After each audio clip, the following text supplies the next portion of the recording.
I've been holding off on talking about ROM hacks for a while, particularly Mario 64 hacks. I've just played so many at this point that I needed a break to refresh my brain. But now I am back.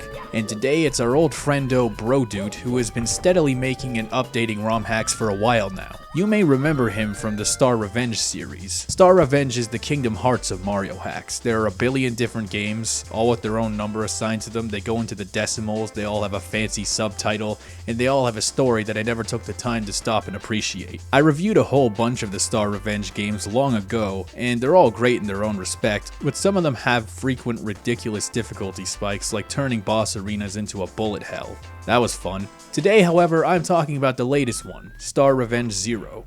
Well, at least I think that's the latest one. Whatever, I'm talking about it. Somehow I feel as though I've already reviewed a game called Star Revenge 0 a long time ago, although that might just be my memory playing tricks on me.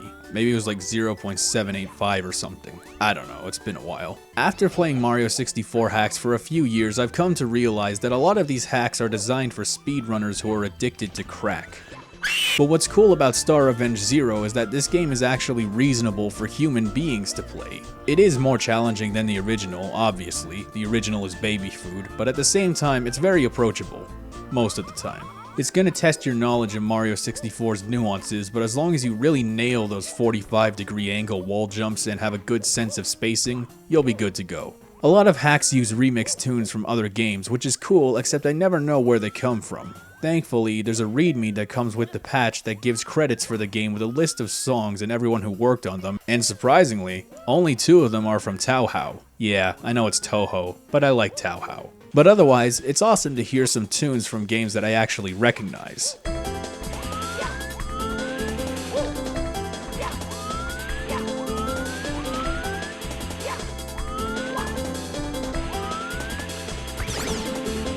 The levels are all really cool. Some of them look vaguely familiar in terms of aesthetic, but I guess there are only so many locales you can make within the limits of the engine. One thing that I really enjoy is how heavily this hack uses verticality in its level design. There are so many courses where you can wall jump your way up to a high vantage point to get a lay of the land and see what you need to see. It's also very full of cool graphical effects like these glowing pipes in this room where the walls and platforms are invisible and the only way to tell where they are is by the shadows on the wall. And this room where you have to walk. There's also a bunch of 2D sections, but it's 3D 2D, like Kirby 64. You know, 2.5D. Those are fun and completely change the dynamic.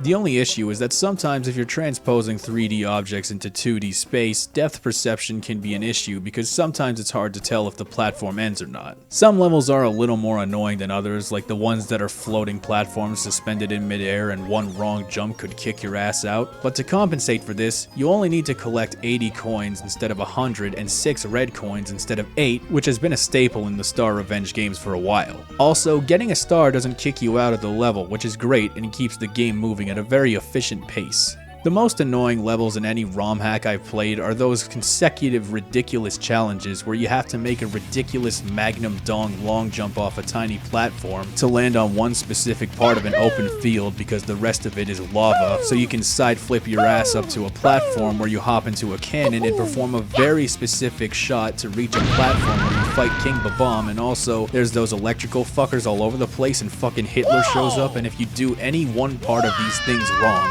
you have to start it all over again because you're fucking dead. Fortunately, this hack avoids this by and large and is dedicated to being a fun and creative experience that has a lot of variety and doesn't try to rip your dick out every 2 seconds. And that is a quality that I deeply value in a video game. So big shout out to Bro Dude and the boys, cause you done good.